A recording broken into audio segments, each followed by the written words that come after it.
Alright guys, now the last question. X and Y are expressed as decimals. When x plus y is rounded to 100th decimal place, it is equal to x, quantity A y, quantity B 0.007. So this question is testing a little bit of concepts. Do you know the concept of rounding and decimals, place and all that? Okay, so I'll just quickly review that. Suppose I say 123.245. This is the 10th place, this is the 100th place, this is the 1000th place. If I'm rounding it to the 10th place, then this will become 123.2, okay, because this is less than 5. If I'm rounding it to 100th place, this will become 123.25 because this is 5 or more, okay. So depending on the next, you decide what to do, okay. So now let's take a look at this.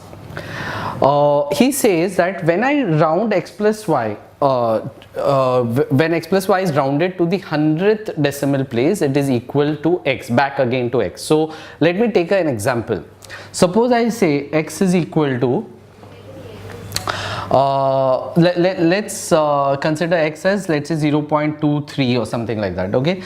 Now I'm adding y to it, and after rounding to the 100th, I'm getting x back. So if I consider, for example, 0.00, let's say 5, okay.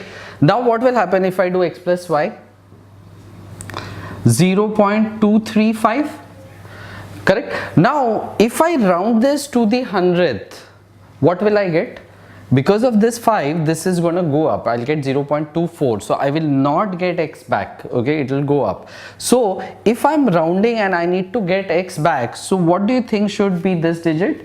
It should be less than 5. So whatever is this digit should be less than 5.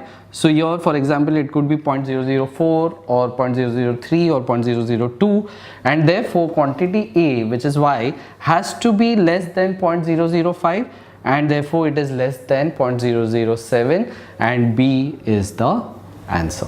Okay, so I hope you got that. This was a little, level of difficulty a bit higher. You have to quickly get that concept and try to, the best way to do it is this way, where you look at a few numbers and check. So you will get this answer.